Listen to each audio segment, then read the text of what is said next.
Celab TV. Trump expresses his thoughts just days after the shooting. Let me begin this evening by expressing my gratitude to the American people for your outpouring of love and support following the assassination attempt at my rally on Saturday. As you already know, the assassin's bullet came within a quarter of an inch of taking my life. So many people have asked me, what happened? Tell us what happened, please. And therefore, I will tell you exactly what happened, and you'll never hear it from me a second time because it's actually too painful to tell. It was a warm, beautiful day in the early evening in Butler Township in the great Commonwealth of Pennsylvania. Music was loudly playing, and the campaign was doing really well. I went to the stage, and the crowd was cheering wildly. Everybody was happy. I began speaking very strongly, powerfully, and happily because I was discussing the great job my administration did on immigration at the southern border. We were very proud of it. Behind me and to the right was a large screen that was displaying a chart of border crossings under my leadership. The numbers were absolutely amazing. In order to see the chart, I started to, like this, turn to my right and was ready to begin a little bit further turn, which I'm very lucky I didn't do, when I heard a loud whizzing sound and felt something hit me really, really hard on my right ear. I said to myself, wow, what was that? It can only be a bullet. And moved my right hand to my ear, brought it down. My hand was covered with blood, just absolutely blood all over the place. I immediately knew it was very serious, that we were under attack, and in one movement proceeded to drop to the ground. Bullets were continuing to fly as very brave Secret Service agents rushed to the stage, and they really did. They rushed to the stage. These are great people at great risk, I will tell you, and pounced on top of me so that I would be protected. There was blood pouring everywhere, and yet, in a certain way, I felt very safe because I had God on my side. I felt that. The amazing thing is that prior to the shot, if I had not moved my head at that very last instant, the assassin's bullet would have perfectly hit its mark, and I would not be here tonight. We would not be together. The most incredible aspect of what took place on that terrible evening in the fading sun was actually seen later. In almost all cases, as you probably know, and when even a single bullet is fired, just a single bullet, and we had many bullets that were being fired, crowds run for the exits or stampede, but not in this case. It's very unusual. This massive crowd of tens of thousands of people stood by and didn't move an inch. In fact, many of them bravely but automatically stood up looking for where the sniper would be. They knew immediately it was a sniper, and then began pointing at him. You can see that if you look at the group behind me. That was just a small group compared to what was in front. Nobody ran, and by not stampeding, many lives were saved. But that isn't the reason that they didn't move. The reason is that they knew I was in very serious trouble. They saw it. They saw me go down. They saw the blood and thought, actually most did, that I was dead. They knew it was a shot to the head. They saw the blood. And there's an interesting statistic. The ears are the bloodiest part. If something happens with the ears, they bleed more than any other part of the body. For whatever reason, the doctors told me that. I said, why is there so much blood? He said, it's the ears. They bleed more. So we learned something, but they just, this beautiful crowd, they didn't want to leave me. They knew I was in trouble. They didn't want to leave me. And you can see that love written all over their faces.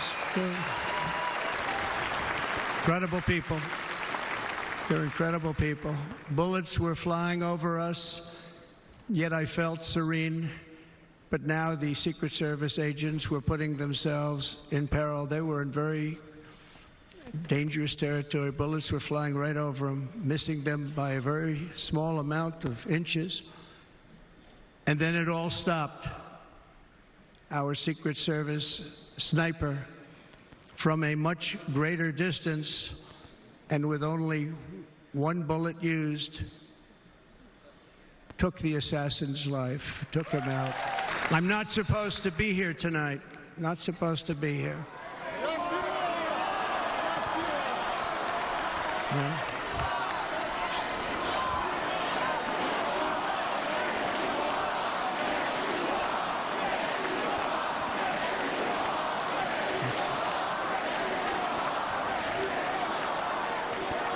Thank you. But I'm not. And I'll tell you, I stand before you in this arena only by the grace of Almighty God. In watching the reports over the last few days, many people say it was a providential moment. Probably was. When I rose surrounded by Secret Service, the crowd was confused because they thought I was dead, and there was great, great sorrow. I could see that on their faces as I looked out. They didn't know I was looking out. They thought it was over. But I could see it, and I wanted to do something to let them know I was okay. I raised my right arm, looked at the thousands and thousands of people that were breathlessly waiting, and started shouting, "Fight, fight, fight." Once my clenched fist went up, and it was high into the air, you've all seen that, the crowd realized I was okay and roared with pride for our country like no crowd I have ever heard before. Never heard anything like it. For the rest of my life, I will be grateful for the love shown by that giant audience of patriots that stood bravely on that fateful evening in Pennsylvania. Tragically, the shooter claimed the life of one of our fellow Americans, Corey Comparator. Unbelievable person, everybody tells me. Unbelievable. And seriously wounded, two other great warriors. Spoke to them today. David Dutch and James Copenhaver. Two great people. I also spoke to all three families of these tremendous people. Our love and prayers are with them, and always will be. We're never going to forget them. They came for a great rally. They were serious Trumpsters, I want to tell you. They were serious Trumpsters, and still are. But Corey, unfortunately, we have to use the past tense. He was incredible. He was a highly respected former fire chief, respected by everybody. Was accompanied by his wife, Helen, incredible woman. I spoke to her today, devastated, and two precious daughters. He lost his life selflessly acting as a human shield to protect them from flying bullets. He went right over the top of them and was hit. What a fine man he was.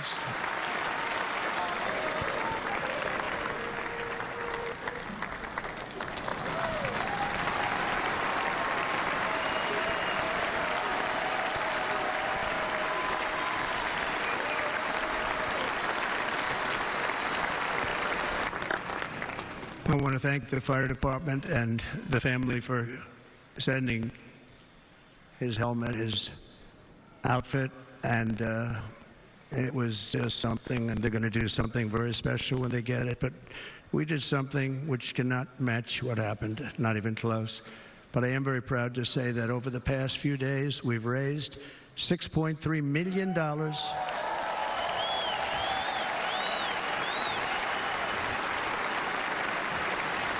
for the families of David, James, and Corey, including from a friend of mine just called up. He sent me a check right here. I just got it. $1 million from Dan Newland. Thank you, Dan. And again, when speaking to the family, I told them, I said, well, I'm going to be sending you a lot of money, but it can't compensate. They all said the same thing. You're right, sir. We appreciate so much what you're doing, but nothing can take the place in the case of Corey. And the other two, by the way, they were very, very seriously injured, but now they're doing very well. They're going to be okay. They're warriors. So now I ask that we observe a moment of silence in honor of our friend Corey. There is no greater love than to lay down one's life for others.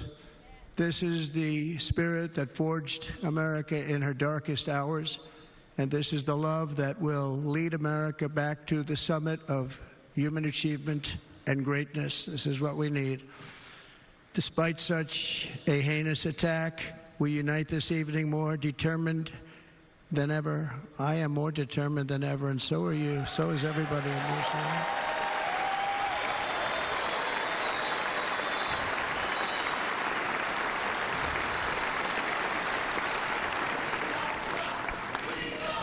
Thank you. Thank you very much.